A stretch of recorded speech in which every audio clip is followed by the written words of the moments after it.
are delighted to have you here to create this lovely hoodie together. This model 1A can be found on the cover of the number 5 Burda Easy magazine for September and October 2021. The sweatshirt is back and it is the go-to garment of this season. Available in 3 different lengths of mini, midi, and maxi, there is something in this model for everyone. We've decided to make the hoodie version, which features a cuff fabric that slightly shapes the sleeves and waist, and of course, an attractive hood in the same color. The cuff and velour are the same fabric presented in the magazine, and these can be found on the website of our partner, Poly, which specializes in GOTS certified organic fabrics.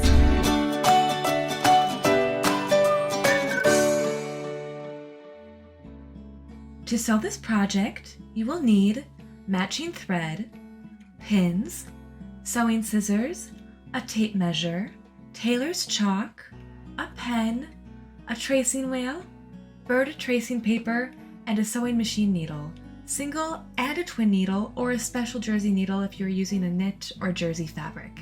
Please don't forget to take your measurements and compare these to the chart found in your magazine. This will allow you to find the size that is the best fit for you. Transfer or cut pieces 1 to 4 from pattern sheet number 1 and place these on the fabric according to the cutting layout. Draw pieces A and B directly on the cuff fabric according to the dimensions indicated in the instructions that correspond to your size. Trace the pattern pieces onto the fabric and add the allowances indicated in the instructions. Please also add the notches you'll need to create this model. I am using the tracing paper to copy the notches and lines onto the wrong side of the fabric. I gently place the tracing paper under the fabric and go over the pattern lines and notches with the tracing wheel before removing the pins from my cut pieces. I am using the Elna Excellence 580 Plus sewing machine for all seams and neatened edges. I recommend using a special overlock stitch to neaten the edges if your sewing machine has one. Otherwise, you can use a zigzag stitch. And if you have a serger, feel free to use this for cleaner edges. Now I'm going to select the best stitch for my fabric. If you are using a stretchy fabric, this will be the jersey stitch. Now we can start. First step, the shoulders. I place the front and back pieces right sides together, pin the shoulders, and then stitch along seam 1.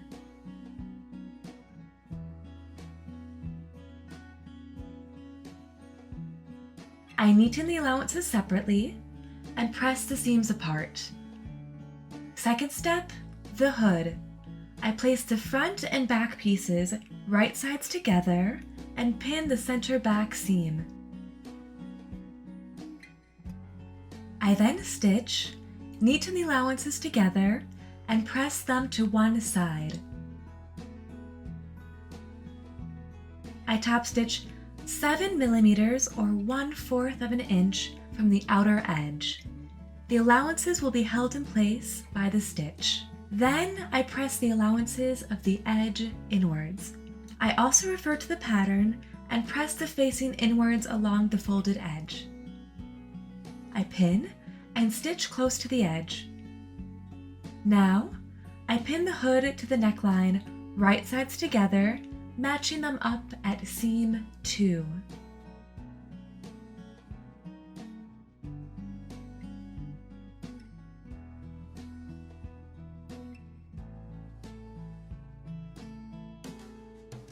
The shoulder seams should also match up with the hood notches, and the center back seam should match up with the center back.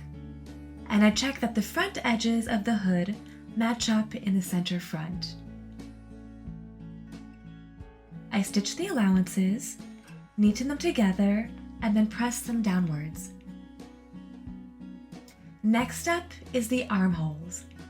I place the sleeves on the armholes, right sides together, making sure that notch 3 of the sleeve and the armholes match up. The shoulder seam should also match up with the notch of the sleeve head. I then pin and sew the allowances together. I trim the allowances to 7 millimeters or 1/4 of an inch from the stitch, neaten them together, and then press them into the sleeve. Now, let's sew the sides. I place the front and the back piece, right sides together, and pin the sides and the sleeves making sure that the sleeve seams match up. I stitch along seam 4, neaten the allowances separately, and press them apart. Now, let's move on to the cuffs. I place the width side of each cuff, right sides together, stitch them, and then press the seams apart. I then fold the cuffs lengthwise, wrong sides together. I pin the cuffs to the ends of the sleeves, right sides together, making sure that the sleeve and cuff seams match up. Then I stitch the cuffs to the sleeve as I pull on the cuffs gently. Now I trim and neaten the allowances together. The second to last step is the hemband. I place the hemband right sides together, stitch the sides, and then press them open.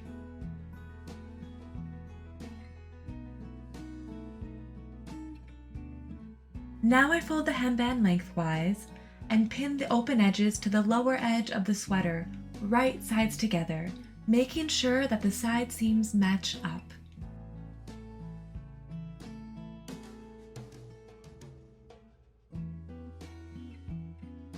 I stitch this as I pull on the hem gently. Now I trim and neaten the allowances together. To finish, I top stitch the neckline. I add a second spool of thread and replace my sewing machine needle for a twin needle. Then I top stitch the neckline from the right side of the fabric, 7 millimeters or 1/4 inch from the stitch. The allowances will be held in place by the stitch. And that's all there is to it. This feminine sweatshirt is cozy and comfortable, making it a favorite for the cooler months. Our model generally wears a size 40 to 42, though she wears a Burda size 38 for this model. Select your normal Burda size if you want something a bit roomier. Follow us on social media to share with us your gorgeous creations, and I'll see you very soon for our next video. Burda Style would like to thank and recommend its sewing machine partner Elna and fabric partner C. Polly. Thank you for joining us, and see you soon for our new Burda Style tutorials.